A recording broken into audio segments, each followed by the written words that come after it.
मित्रों नमस्कार। मेरा नाम है राजेंद्र सिंह और आप देख रहे हैं व्यू पॉइंट विथ राजेंद्र। मित्रों, उत्तर प्रदेश माध्यमिक शिक्षा सेवा चयन बोर्ड की 2021 की टीजीटी पीजीटी की परीक्षाएं समाप्त हो चुकी हैं और उम्मीद करते हैं कि आपका एग्ज़ाम अच्छे से हुआ होगा। बहुत सारे मित्रों के पेपर हो सकता है कि अच्छे ना हुए हों, तो आप बिल्कुल भी निराश ना हों, क्योंकि जल्द ही एलटी ग्रेड की वैकेंसी आने वाली है और शायद अक्टूबर में भी आ सकती है। साथ ही यह भी बता दें कि यूपी माध्यमिक शिक्षा सेवा चयन बोर्ड की 2022 की परीक्षा की वैकेंसी भी जनवरी-फरवरी तक आ सकती है, क्योंकि 2021 की परीक्षा में टीजीटी में इंटरव्यू नहीं है और माननीय सुप्रीम कोर्ट के आदेश के तहत 2021 की वैकेंसी को 30 अक्टूबर तक पूरा करना है। तो आयोग अगली परीक्षा की यानी कि 2022 की तैयारी शुरू कर देगा। तो मित्रों, अगर आप शिक्षक बनना चाहते हैं तो अपनी पढ़ाई लगातार जारी रखिए। आइए इस वीडियो में जानते हैं कि यूपी टीजीटी और एलटी ग्रेड में क्या अंतर है और क्या शैक्षिक योग्यताएं हैं। यूपी टीजीटी का फुल फॉर्म है ट्रेंड ग्रेजुएट टीचर। अगर आप यहाँ पर चयनित होते हैं तो आपकी नियुक्ति aided private school and college में होती है, जिसका कोई एक मैनेजर होगा और आप एक अर्ध सरकारी टीचर कहलाएंगे। और अगर प्रमोशंस की बात करें तो इसमें आप टीजीटी टीचर जब बनते हैं तो उसके बाद आप पीजीटी यानी लेक्चरर बन सकते हैं और उसके बाद फिर आप प्रिंसिपल बन सकते हैं। एक खास बात यह है कि जब आप यूपी टीजीटी के माध्यम से टीचर बनते हैं तो आप एक अर्ध सरकारी टीचर कहलाते हैं और आपको किसी भी तरह का राजनीतिक चुनाव लड़ने की स्वतंत्रता होती है। और आपकी नियुक्ति एडेड स्कूल कॉलेज में होती है, तो ये स्कूल शहर के साथ ही गांव में भी होते हैं। आपकी पोस्टिंग कहीं भी हो सकती है। वहीं बात करें एलटी ग्रेड टीचर की, तो इसका फुल फॉर्म है लाइसेंटिएट्स टीचर ग्रेड यानी एलटी ग्रेड टीचर, यानी आप एक हाई स्कूल के सहायक अध्यापक बनते हैं और इसके माध्यम से आपका चयन राजकीय इंटर कॉलेज में होता है और इसमें आप पूर्ण रूप से राज्य सरकार के कर्मचारी कहलाते हैं। और यहाँ पर आपकी जो प्रमोशंस की प्रक्रिया रहेगी वो है एलटी से आप लेक्चरर बनते हैं और फिर प्रिंसिपल बन सकते हैं।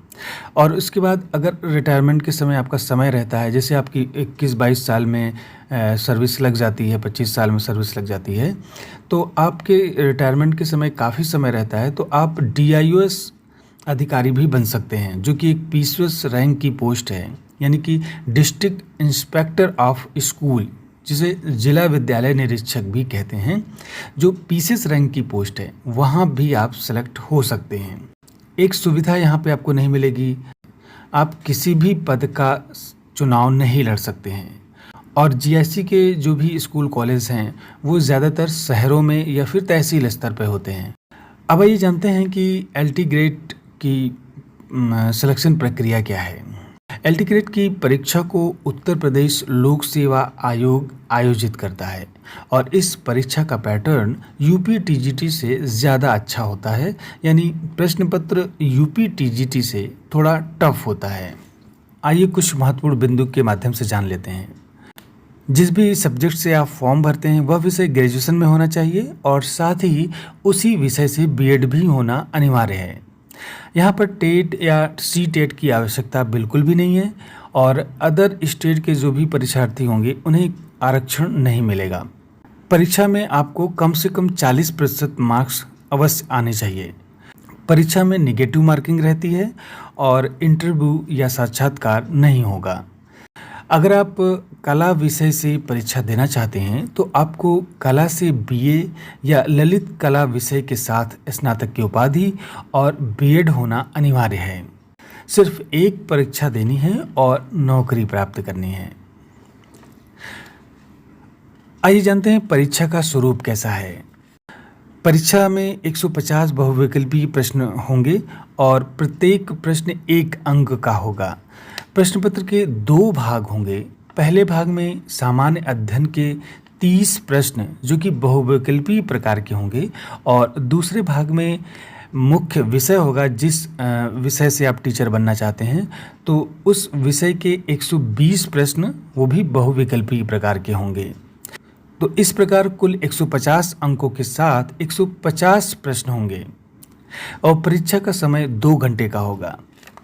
ये नियम सारे सब्जेक्ट पे लागू होता है और इसके साथ ही सामाजिक विज्ञान का ऐसा विषय है जिसमें कि कुल 4 विषय शामिल किए गए हैं, जिसमें भूगोल, इतिहास, अर्थशास्त्र तथा नागरिक शास्त्र। तो इसमें सभी विषय पे 60-60 प्रश्न होंगे, जिसमें से कि 2 विषय के प्रश्नों को हल करना होगा। तो इस प्रकार से आपके 120 प्रश्न हो जाएंगे, बाकी 30 प्रश्न सामान्य अध्ययन के तो रहेंगे ही। तो फिर मित्रों, ये थी एलटी ग्रेड परीक्षा के बारे में एक जानकारी। और बता दें कि यूपी टीजीटी की कला विषय की जो योग्यता है वो सिर्फ इंटर में प्रौद्योगिक कला यानी टेक्निकल आर्ट की है और बीएड भी अनिवार्य नहीं है यहाँ पे। अगर यहाँ पे आपके पास बीएड है किसी भी विषय से तो आपको अतिरिक्त 5 अंक मिलते हैं, लेकिन एलटी ग्रेड में ऐसा नहीं है। और यूपी टीजीटी में माइनस मार्किंग भी नहीं रहती है। और सबसे बड़ी बात, यहाँ पर एज लिमिट की कोई बाउंडेशन नहीं है, यानी कि आप 21 साल से लेकर 60 साल तक आप परीक्षा दे सकते हैं। लेकिन एलटी ग्रेड में आयु सीमा निश्चित है, वो है 21 से 45 साल।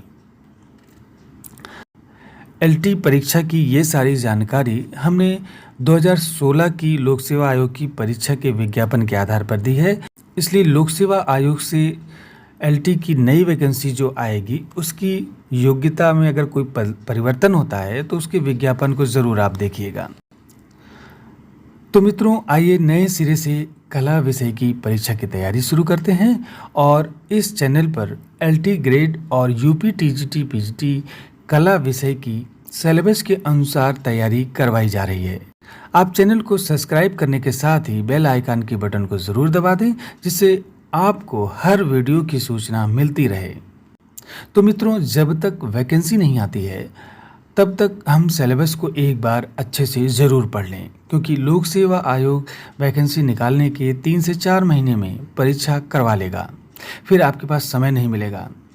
तो अभी से तैयारी शुरू कर दीजिए और वैकेंसी के निकलते ही आप क्वेश्चन आंसर की प्रैक्टिस शुरू कर दीजिएगा। तो कुछ लोग ऐसे होंगे जो एलटी में शैक्षिक योग्यता नहीं रखते होंगे और फॉर्म नहीं भर पाएंगे, तो वे भी निरंतर अपनी तैयारी को जारी रखें, बिल्कुल भी ढिलाई न बरतें, ताकि 2022 की जो परीक्षा होगी यूपी माध्यमिक शिक्षा चयन बोर्ड की, तब तक आप अपनी तैयारी को मजबूत स्थिति में रखेंगे। अपनी सोच को सकारात्मक करें और जीवन में नई सफलताएं पाने में जुट जाएं। यह हमेशा याद रखें कि मेहनत कभी भी व्यर्थ नहीं जाती। जीत उसी की होती है जो सबसे अलग, सबसे बेहतर होता है। इसलिए हमारा उत्साह अद्भुत और अभूतपूर्व होना चाहिए। अब आइए जानते हैं तैयारी की रणनीति क्या होनी चाहिए। किसी भी परीक्षा को लापरवाही से नहीं देना चाहिए। परीक्षा की तैयारी का कोई शॉर्टकट तरीका या किस्मत के भरोसे परीक्षा नहीं दी जाती है। भाग्य और कभी कभी परिस्थितियाँ हमारे हाथ में नहीं रहती हैं। हमारे हाथ में सिर्फ मेहनत और एक बेहतर रणनीति होती है। और एक बार प्लानिंग बनाकर लगातार अनुशासन, ईमानदारी से मेहनत करने से ही सफलता ज़रूर मिलती है। वैसे परीक्षा की रणनीति हर किसी को अपनी क्षमता और उपलब्ध संसाधन व परिस्थिति के अनुसार स्वयं बनानी चाहिए। हाँ, ये ज़रूर है कि जो भी पढ़ने का टाइम टेबल आप बनाते हैं उसको प्रतिदिन फॉलो करना ज़रूरी है। आईएएस पीसीएस जैसी परीक्षा का सिलेबस कितना विशाल और लगभग सभी विषयों को पढ़ना पड़ता है वहाँ पे, लेकिन जिनकी प्लानिंग अच्छी रहती है और लगातार उसको फॉलो करते रहते हैं वे प्रथम प्रयास में ही सफल हो जाते हैं। परीक्षा कोई भी हो, छोटी या बड़ी, जब हम मजबूत स्थिति में होंगे तभी अपने प्रतिद्वंदी से आगे निकल पाएंगे। टीजीटी पीजीटी की परीक्षा के लिए केवल एक सब्जेक्ट पढ़ना है और यूपी टीजीटी पीजीटी में तो सिर्फ विषय ही पढ़ना है, जबकि एलटी ग्रेड में 30 प्रश्न, जबकि एलटी ग्रेड में विषय के साथ 30 प्रश्न जीएस के भी आते हैं और उस जीएस की भी तैयारी अलग से करनी है। तो देखा जाए तो यूपी टीजीटी एलटी की अपेक्षा थोड़ा सा आसान है तैयारी करने में। अगर आपको सिर्फ यूपी टीजीटी कला की ही परीक्षा देनी है तो आपको केवल कला विषय पढ़ना है, जीएस नहीं पढ़ना है। अगर हम मान लें कि आज से 8 महीने के बाद परीक्षा होने वाली है तो अभी से प्रतिदिन कम से कम 3 से 4 घंटे पढ़ना शुरू कर दीजिए और अगले 5 महीने पूरे सिलेबस को पढ़कर नोट्स तैयार कर लीजिए। जब परीक्षा को 2-3 महीने बचे तो एमसीक्यू यानी कि ऑब्जेक्टिव क्वेश्चन जो होते हैं पिछले वर्षों के आए हुए या कुछ नए क्वेश्चन बनाए हुए प्रैक्टिस सेट मिल जाएंगे तो उनकी प्रैक्टिस शुरू कर दीजिए। ऐसा करने से आपका सिलेक्शन पक्का है। जब आप विषय को अच्छी तरह से समझ लेते हैं और प्रश्नों की प्रैक्टिस कर लेते हैं तो आपके अंदर आत्मविश्वास आ जाता है। तब परीक्षा कक्ष में आप दबाव नहीं महसूस करते और आप प्रश्नों को हल करने में गलतियां भी नहीं करते हैं। आज YouTube और Google जैसे बड़े प्लेटफॉर्म मौजूद हैं जहां पर हर विषय की जानकारी निःशुल्क उपलब्ध है और अब ऑनलाइन पढ़ने का दौर भी आ गया है। आप कहीं भी रहकर चाहे गांव में हो या किसी दूर दराज के क्षेत्र में रहते हों, बस नेट चलने की सुविधा हो तो आप एक मजबूत प्रतियोगी बन सकते हैं। कोचिंग की कोई आवश्यकता नहीं है, बस ये ध्यान रखना है कि कुछ अच्छे YouTube चैनल को ही फॉलो करें जो सही जानकारी दे रहे हों। भ्रामक और समय बर्बाद करने वाले चैनल से बचें। आप किसी भी टॉपिक को गूगल पर सर्च कर सकते हैं, वहाँ समय की बचत भी होती है। मेरी चैनल पर आप टू द पॉइंट यानी कम समय में ज़्यादा जानकारी ले सकते हैं। बेवजह बार बार हम दोहराव नहीं करते किसी भी टॉपिक पर। 15-20 मिनट का वीडियो होता है और जिसे आप देखकर अपनी नोट्स में लिखते भी जाइए। जो लोग एलटी ग्रेड की परीक्षा देने वाले हैं उनके लिए जीएस के 30 प्रश्न भी बहुत महत्वपूर्ण हैं और बाकी 120 प्रश्न कला विषय के ही हैं जो यूपी टीजीटी के सिलेबस में हैं। तो आपको जीएस के प्रश्नों की तैयारी के लिए भी हम वीडियो बनाएंगे जिससे आपको जीएस के 30 प्रश्नों की तैयारी करने में काफ़ी मदद मिलेगी। अब बात करते हैं कि किताबें कौन सी पढ़ें।